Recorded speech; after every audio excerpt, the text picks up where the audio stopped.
Only exam trick YouTube channel में मैं आपका तहे दिल से स्वागत करता हूं। चलिए दोस्तों, आज जो है एलपी सीबीटी 2 के लिए मैकेनिक डीजल का ट्रेड थ्योरी का ये दूसरा वीडियो है।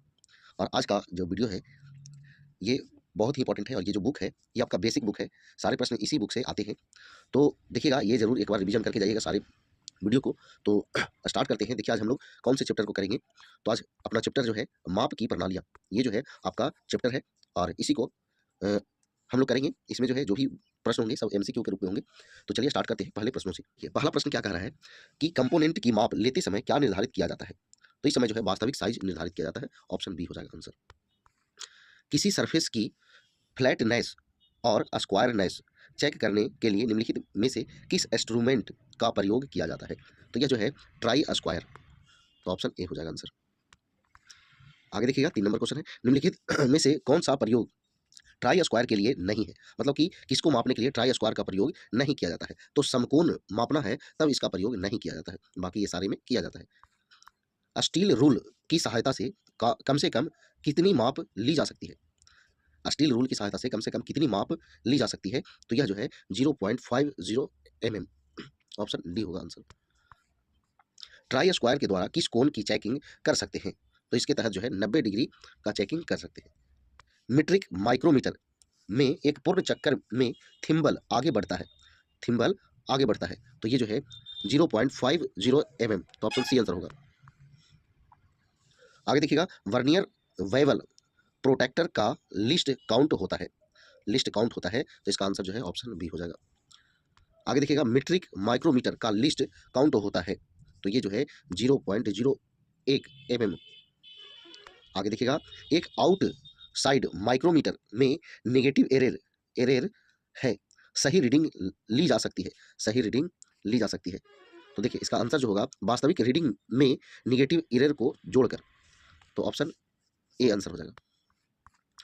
बाहरी व्यास की संकेंद्रिकता चेक करने के लिए निम्नलिखित में से कौन सा इंस्ट्रूमेंट प्रयोग में लाया जाता है। तो यहाँ जो है डायल टेस्ट इंडिकेटर। तो ऑप्शन सी इसका आंसर हो जाएगा। माइक्रोमीटर में जीरो एरर का अभिप्राय होता है जब मेजरिंग फेस संपर्क में हो और थिम्बल का जीरो तथा स्लीव पर डेटम लाइन पर जीरो आपस में मिलान नहीं करते हैं।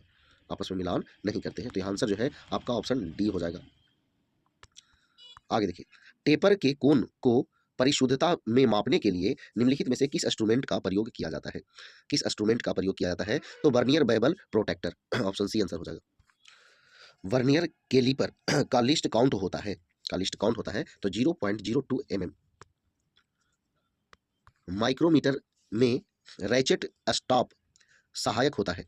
सहायक होता है तो प्रेशर को कंट्रोल करने के लिए। तो ऑप्शन ए आंसर हो जाएगा। किसी माइक्रोमीटर में 0.02 mm की पॉजिटिव एरर है। यदि माइक्रोमीटर 25.41 mm माप देता है तो सही रीडिंग क्या होती है होगी। सही रीडिंग जो है वो क्या होगी। तो 25.39 mm। ऑप्शन ए आंसर होगा। किसी माइक्रोमीटर में 0.03 mm की निगेटिव एरर है। यदि माइक्रोमीटर 40.53 mm माप देता है तो सही रीडिंग क्या होगा। सही रीडिंग क्या होगा। 40.56 mm। देखिए क्या हो रहा है, इसमें दोनों जोड़ दिया जा रहा है। पहले क्वेश्चन में बोला भी गया जो एरर होगा उसको वास्तविक में जोड़ दिया जाएगा। तो वही जो है आपका आंसर होगा।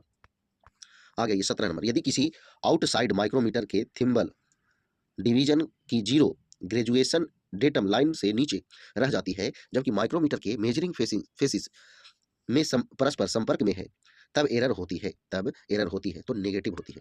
Option A. Vernier depth gauge का प्रयोग किसे मापने के लिए करते हैं। तो ये जो है स्टेप ब्लाइंड होल की गहराई मापने के लिए करते हैं। आगे देखिएगा, निम्नलिखित में से कौन सा कथन सही है। निम्नलिखित में से कौन सा कथन जो है आपका सही है। तो यहाँ सही है, गेजों का प्रयोग साइज को चेक करने के लिए करते हैं। तो यहाँ जो है ऑप्शन ए जो है इसका आंसर हो जाएगा।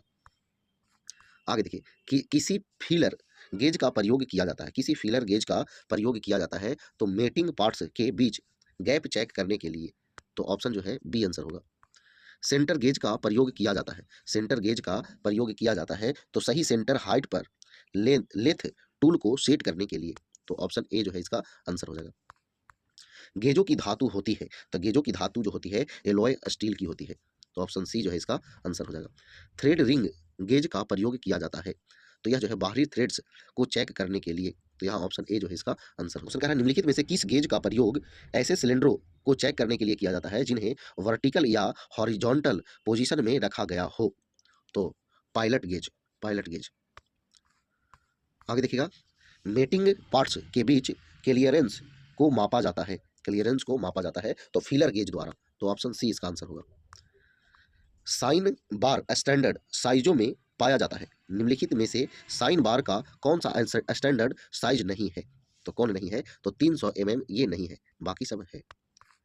आगे देखिए, एंगल गेजों को कोण को मापने के लिए बिल्ड अप करने के लिए प्रयोग में लाया जाता है। चित्र में दर्शाया गया कोण अल्फा कितना है? देखिए चित्र, देखिए यही जो है चित्र है और इसमें कह रहा है अल्फा कितना है, इसमें अल्फा जो है कितना है। देखिए ये ऑप्शन है, इसमें अल्फा कितना है, तो यहाँ ऑप्शन डी हो जाएगा, 14 डिग्री 24 मिनट और 18 सेकंड, तो यही हो जाएगा। आगे ये आखिरी प्रश्न है, टायर प्रेशर गेज का पिस्टन से बना होता है, क्या चीज़ से बना होता है? तो मुलायम रबर से बना होता है। तो चलिए दोस्तों, ये 28 प्रश्न थे दूसरे चैप्टर से, माप की प्रणालियाँ। ये बहुत इंपॉर्टेंट है, जो भी 28 प्रश्न हैं यही महत्वपूर्ण है। जितना हम ऑब्जेक्टिव कराएंगे उसी से आपको पास मार्क आ जाएगा, उससे ज़्यादा क्वेश्चन आपको लड़ जाएगा, पास मार्क से ज़्यादा आ जाएगा। सिर्फ चैप्टर वाइज पूरा कर लीजिएगा। चलिए, अगर वीडियो पसंद आया तो वीडियो को लाइक करें, दोस्तों के पास शेयर जरूर करिएगा, इसलिए ताकि जो है बहुत सारे लोगों को पास जो है ये बुक नहीं हो पाता है, इसलिए जो है आप रिवीजन कर सके, इसलिए हम आपको वीडियो दे रहे हैं। तो चलिए आज और इतना ही। जय हिंद, जय भारत, वंदे मातरम।